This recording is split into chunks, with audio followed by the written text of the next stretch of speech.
have just made it up to Umlalazi Reserve up in Mtunzini on the east coast in KZN.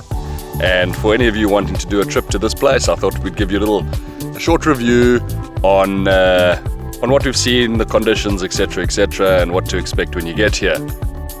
Umlalazi Nature Reserve is owned by Ezemvelo KZN Wildlife and run by them, and situated outside the little town of Mtunzini. It's pretty easy to get to, it's pretty well signposted. One of the really cool features of Umlalazi that we really came here for was the mangroves.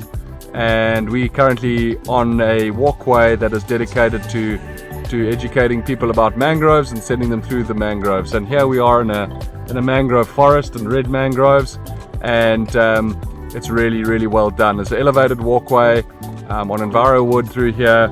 It's just a great place to come and see the huge variety of crab species, the red mangrove crabs, which are common here, and then a variety of fiddler crabs with their long pincher. It's quite entertaining to watch them communicating and talking to each other with that long pincher.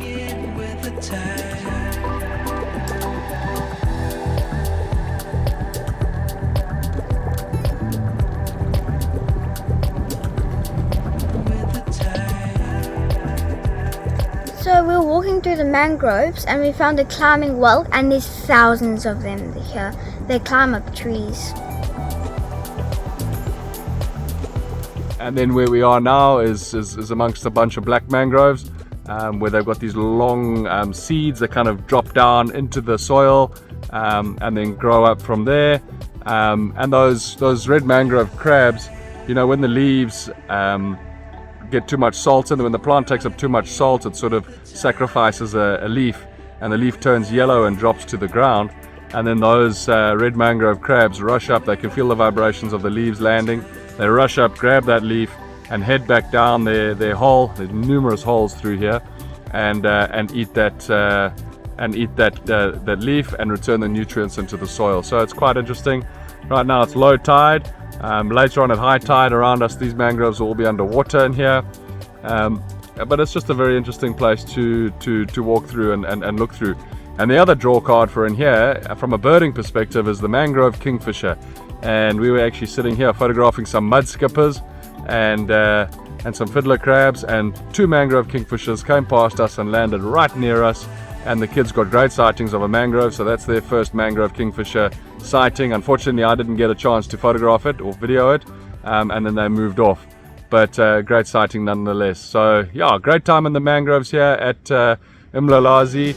We will take a drive. It's also a good area to bird for black kukul here. Kind of not the right time of day right now. It's getting cooler now. We'll take a drive through there and see if we get lucky, and we'll give it a bash. And then we're going to go and set up camp and spend the night in the forest here. The first campsite is called Inkwazi. Inkwazi is sort of the two campsites. Inkwazi campsite is the more open, bigger, more campsites on it. It's flatter. It does have a kiddies playground in there. Very nice ablutions, you know, well kept, they're clean. Things are a little bit run down, however. The grass was a bit long while we were there, when we had a look around, and a lot of the poles and that are falling over. But overall, it's a pretty decent campsite with a lot of space, a lot of ample space, and very pleasant. The second campsite is Indaba. Indaba is a lot smaller. There's probably about 10 to 15 sites in Indaba. It's situated in the forest, and it's quite pretty. It's a little bit up and down. It's on dunes in there, so some of the sites are not so level.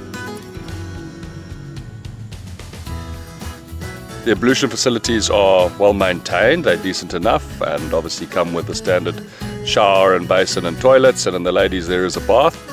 But a lot of bird life in the Indaba campsite, a lot of red duiker walking around inside there as well. And with that, a lot of monkeys, the typical monkeys of Zululand. So be on your guard for monkeys stealing your food and wreaking havoc in camp. So yeah, we stayed at Indaba. We were very pleased. At night, the thick-tailed bush babies, the greater Galago, calling at night. And then during the early morning, we've obviously got the forest chorus, the crescendo of all the birdsong inside there.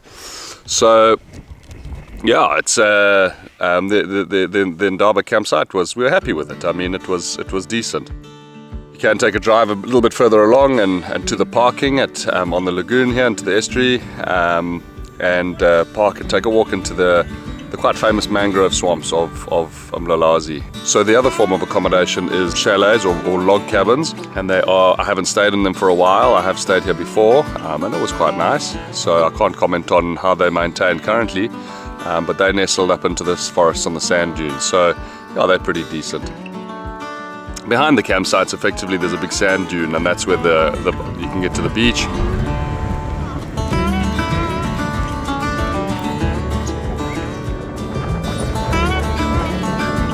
And there's a big parking area there, and a drive that goes up behind the sand dunes, a forest drive, which is very pretty. And don't see a lot of game. You do see some zebra around a little bit, but yeah, make your way up over the sand dunes and make your way over to the ocean.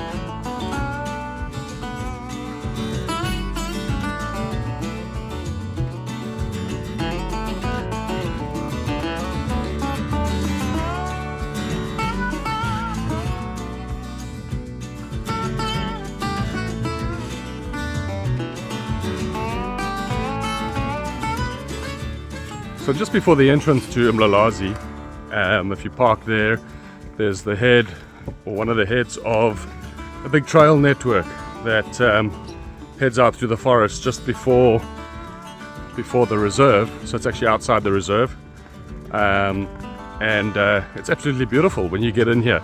I would recommend, however, to get a trail map, because at one point the trail does split up a lot and heads off in different directions and does different things. So unlike us that didn't get one, we walked quite a long ways, had a look around, really pretty, and got to the crossroads of a whole bunch of trails and decided to turn around and make our way back to the car park. But nice trail. We've been going for about 45 minutes or so, and the draw card for this area is all the palm nut vultures up in the big raffia palms. And you go through these raffia palm forests. A little bit swampy at the moment, they had a lot of rain, so expect to walk through a bit of water. But a lovely walk nonetheless, and definitely worth doing.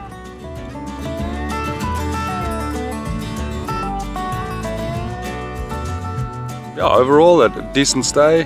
We spent one night here before heading up to St. Lucia today, and it's definitely worth a visit, and especially if you're going to be birding, it's definitely worth a visit. So yeah, nice place, Umlalazi Game Reserve.